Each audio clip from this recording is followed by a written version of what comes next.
Pavasara saulgrieža Jēkabpilī pavadīta jautrās rotaļās un aktivitātēs. Uz ikgadējo lieldienu pasākumu iedzīvotāji pulcējās pilsētas centrālajā parkā Kena parkā. Par saulainu noskaņu bija parūpējies Jēkabpils tautas nama kolektīvs. Vai, māsiņ, tu nu gan man esi skaista šodien. Nu, šeit tev vēl skaistuma, šeit tev skaistuma, veselība iekšā, slimība laukā. Jā. Ar lieldienu tradīcijām jēkabpiliešus un pilsētas viesus iepazīstināja Jēkabpils tautas teātra aktrises. Pavasara saulgrieža pasākuma apmeklētājiem viņas dāvāja ne tikai pērienu ar pūpolzariem, bet arī dzērvenes, kas jāēd lieldienu rītā, lai visu gadu būtu sārti vaigi.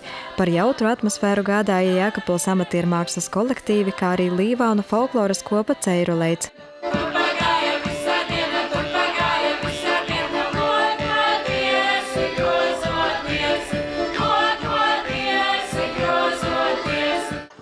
Bērniem bija sarūpēta plaša spēļu, rotaļu un citu aktivitāšu programma.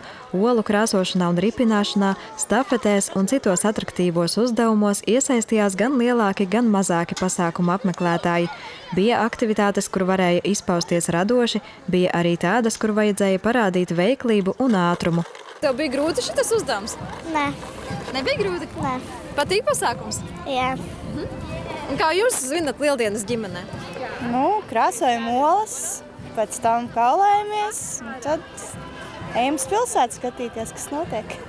Kā jūs krāsojat, kādas jums tās tradīcijas? Parasti sīpola mizās un arī ar kočas krāsošanu, ar kaut kādām speciālām krāsām. Krāsojam olas, slēpam oliņus, meklējam oliņus, kā jau lieldienās. Kā krāsojat parasti? Ja mēs sīpolu mizām, tad ar visādām puķītēm, ar skujiņām, visam, kas ir pieejams dabā. Pasākuma organizatori un amatiermākslas kolektīvi neļāva apmeklētājiem palikt malā, bet gan mudināja iesaistīties rotaļās.